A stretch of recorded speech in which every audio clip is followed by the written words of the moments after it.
What's up, guys? I know I haven't updated you guys on this build. It's been a while. It's almost about, 2 months since the last video that I had uploaded. The car's done. The car was actually gone after the last video I had posted. We got the car running. We had some issues with the alternator. I was blowing fuses, and then we had a fuel leak. Very small needle size fuel leak in the stock return line that I had to figure out to get that closed. And then we had another issue where this car was supposed to be on the dyno last week, and it was not passing the boost leak test. Reason being is because of the injector bungs, and so that's why the car came back. And then obviously I had the time to make this video to finally show you guys exactly what's been done to get this car completed. So let's just start quickly on the exhaust side. I did had some videos created for the obviously the update. One was a startup video, and then there was another follow-up video after that. So the startup video, I actually deleted it, and I couldn't recover it, and then I ended up finding out that I had sent it to my friend Art, the video, so I was able to go back to my text message and able to save it. So I'll post that startup video of the first startup of this car towards the end of the video, after I go ahead and show you exactly what's being done in the engine bay, and then so you guys can see the startup video there. I'm getting eaten by mosquitoes here, so you might see me waving my arms here and there. So on the exhaust side, what's been done is obviously the turbo side is completely done. I had got the Mac valve installed right here with the 3D print bracket from SP. As you can see, Mac valve's right there. One's coming off the turbo with the T going straight to the bottom, and then I will leave the top ones coming straight back to the Mac valve. And this is to control the boost. I will show you exactly where I installed the boost knob in this car. Then we got the catch can installed. I noticed just now that this is on the bottom a little bit. I just got to get this tightened a little bit so that way this is not touching. Right now it's not, so yeah. So catch can's done. Catch can side straight from SP. The lines were done by me. I did buy the lines from SP and the fittings, so that's done. What else? We ran actually another power wire from the alternator to the battery, just so that way that in due time that we do get this tuned. I don't want to lose power to the pump, or obviously we don't want to lose power wherever it needs. So that's why that extra wire is there, and I ran that wire through basically just like how this harness is ran. So that's why you'll see a little bit of zip lines underneath there, zip ties, and you'll see the lines right underneath there. It's basically ran towards inside to the battery. The reason why it's being black is because I ran out of red, so I had to use what I had, which was the black. And these wires are not that cheap. They're expensive. They're about like $8 a foot. So I used what I had. The battery's done. Obviously everything's hooked up. I got two, one's to the frame, one's to the block, and then I also have another one, a dash gauge 10 to the manifold. And that's just for the harness, just if there's any noise in the harness, just to get rid of that. Coils are completely brand new. The reason why is because we had issues with blowing fuses, and then we ended up somehow cracking two of the coils. I think we were driving too much power to them or something, because we had some issues again with the alternator. So brand new alternators, brand new spark plugs were installed yesterday. Gap to 20 on NGK 4644. If anybody's wondering what we are running, so that's what we are running, NGK 4644. I don't know the size of the injectors yet still. So the PTEs, I believe they might be 1200s. So that's I'm gonna go with. And then obviously we got the intake, we got the regulator over here installed. The way this is run is I have a feed line going back there, and the return lines coming from back here to the regulator to flex. Flex is basically right there. Let me see if I can get a better shot of this. Flex is right there, and then back to the stock return line. Then you have your PHR reservoir installed right there with the PHR obviously line It's like running through the bottom there and to the pump, and then obviously the DM lines from here to the power steering rack. What else? Then coolant reservoir. I got an eBay one. I couldn't figure out exactly which coolant reservoir to run, so I got this little eBay one, which was $30, $40. Got one bolt hooked up right here. Obviously, it's just sitting nicely flushed, and it does not have any issues closing the hood. So, yeah. What else? Sorry for the garage mess. Got some cars from my youngest son for his birthday. Then you have your power wire straight to the alternator straight to the battery. I'm sure I've posted that on the last videos on how we were running certain things. Then you got your fuel pressure right there, right next to the regulator. Then you also have your oil pressure sensor right there, if you can see it in the video, right next to the Toyota oil filter. And then I do have a gauge right here for us to monitor what fuel pressure is. I have it set it as 40 psi. That's pretty much it. I mean, the car is pretty much done. It is running. I am going to show you right now the startup of it. I haven't started up since I fixed the boost leak issue that we had when they were doing the boost leak test. Last thing I wanted to show you guys, shout out to Anthony in Texas. He made this bracket cover for me because we got rid of that the sensor that was here. I believe that controls the traction control. So made me a nice little cover with the 2JZGTE. So if you guys are looking for something like this, let me know. I can have Anthony make more. We can probably do a group buy.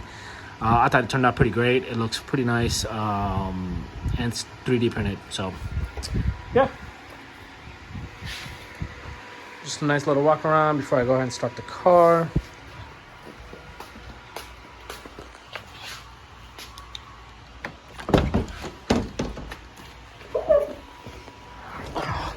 Oh, and I do want to show you guys the boost knob. The boost knob's right here. So it's on the, basically the stick shift, on this little piece, the trim piece. Obviously, you can turn it up all the way or turn it down all the way.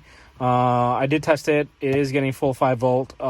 So this is fully functional. Obviously, when it gets tuned, Larry will obviously set it up, not the settings for this. But yeah, I have my laptops. This is going to be a cold start. I haven't started this car since I've got the boost leak fixed. The pump is on.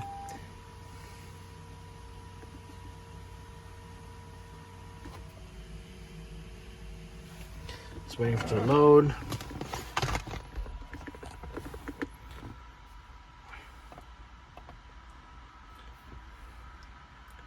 This is a full cold start. Just so you guys know, car's haven't been running, anything like that. So I did prime it earlier to yesterday, I believe, to just make sure that there's no fuel leaks at all. So that's checked out good. So let's go ahead and start this. And we're probably going to run it for about a minute or two, just because it's 8 o'clock right now, 8:05 p.m. And it's pretty dark outside, and I'm not trying to piss off the neighbors. So, and it's got a 4-inch exhaust, straight pipe. So here's a cold start.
Still need to work on the tach. I believe Art's still working on that. Got to figure out exactly how to get that tag to work with the Emu Classic. But other than that, the car's running incredible. The customer already drove this car, and obviously it hasn't been fully tuned yet. It's still running on some, obviously you can be able to move it and drive it to wherever you need to go to, but just cannot get on too much boost. I will also post a video of my buddy Art doing some pulls here and there, because he does have my map from this car when I had the Emu Classic in here. So we did tweak out some fuel tables, and I will also post those videos along with the first startup video of this car towards the end of this video, just so you guys can see. And then obviously a highway drive of this car, just so you guys can see that car is actually fully drivable. But yeah, guys, sorry for a late update on this car, but yeah, car's running. It is drivable. Customer has driven it already. I've personally driven it, just around the block here and there. And then my art has been, I've put some miles on it to make sure that everything's running pretty good and solid before the tune. So so far so good. It's running. It started up pretty good. It's idling pretty good. It's not hunting for idle, which is good as well, because it was hunting for idle due to a leak in the bung. So right now, as you can see, airflows are around 13. Fuel pressure is good, 2.69. Oil pressure is good. It's at bar. It's idling at about 1,000 right now. Obviously, it's cold start. It's gonna warm up, but as it gets warmed up, it's gonna go around 850 to 950. So should be good to go. So yeah, thanks for watching, guys. Sorry again for a late video. I know it's been a while since I updated you guys. Hopefully the next video will be some videos of the car getting tuned at SP. I am actually looking forward to see exactly what this car will end up making. I know for a fact they should hit 500 without any issues. But it'd be incredible to see if this car makes over 600, just because it's nice to see something that you build is making a good power. So again, thanks for watching, guys. I'll post this first original startup of this video of this car shortly, and then also a couple of miscellaneous videos of this car driving on the highway and doing some boost pulls. Thanks for watching. All right, guys, this is the first attempt to start the car. I've cranked the car. I had some issues, and I kind of figured out the issues and made sure everything's working. Car is almost complete. It's the fuel pump noise. I got fuel pressure. I got oil pressure as well. I was trying to crank it earlier. This is the very, very, very first attempt on starting this car since I got it. I've worked on it pretty much for the past couple of months or so. So figure give it a try and see if it starts up. Wish me luck.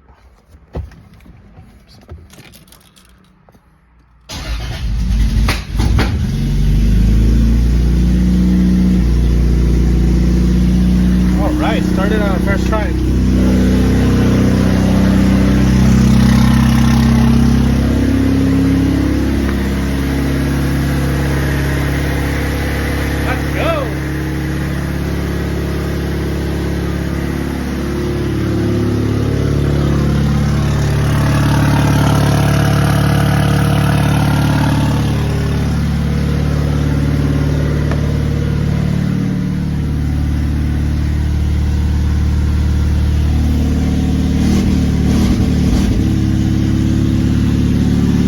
Sounds like there's a little bit of misfire, but yeah, start it up. All right, I'm gonna try some boost hits for you, Phil.